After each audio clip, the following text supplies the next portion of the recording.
বর্তমানে বর্ষার মরশুমে জেলার ব্লাড ব্যাঙ্কগুলিতে চলছে রক্তের শূন্যতা। রক্তের ঘাটতি পূরণে এগিয়ে এলো যুব তৃণমূল কংগ্রেসের জেলা সভাপতি বিশ্বদেব কর্মকার। বহরমপুরে ১৯ নম্বর ওয়ার্ডের অ্যাবাকার্ড সাউথ ক্লাব পরিচালনায় রক্তদান শিবিরের আয়োজন করা হয় তৃণমূল নেতার উদ্যোগে। এদিন ক্লাবের ১০০ জন সদস্য সেখানে রক্তদান করেন।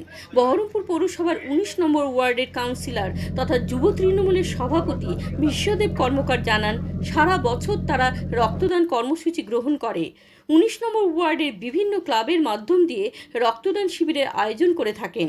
সেই রকমই আজ এই রক্তদান শিবিরের আয়োজন করা হয়। এই ওয়ার্ডের প্রতিটা ক্লাবের পক্ষ থেকে বছরে একবার করে রক্তদান শিবিরের আয়োজন করা হয়। এ প্রসঙ্গে জেলার যুব তৃণমূল নেতা কি জানালেন সংবাদ মাধ্যমের মুখোমুখি হয়ে রইল বিস্তারিত এই বিশেষ প্রতিবেদনে।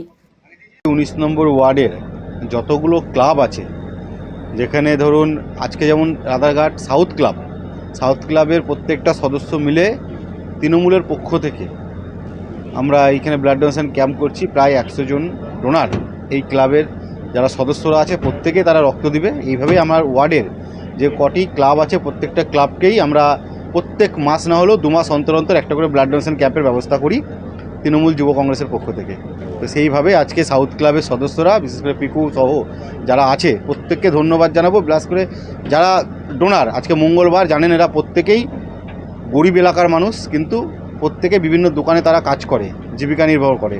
তারপরেও এই মঙ্গলবারটাকে বেছে নিয়ে তারা নিজেরা উদ্যোগী হয়ে এই ক্লাবের পক্ষ থেকে ব্লাড ডোনেশন ক্যাম্পের ব্যবস্থা করেছে। আমরা এসছি প্রত্যেকে, আমার নিজের ওয়ার্ড এবং এখানে যে ক্লাবের সদস্যরা প্রত্যেকে আমার ভাই। এইভাবে আমার এই ওয়ার্ডের প্রত্যেকটা ক্লাবের পক্ষ থেকে আমরা ব্লাড ডোনেশন ক্যাম্প করে থাকি ২ থেকে ৩ মাস অন্তর অন্তর একটা করে।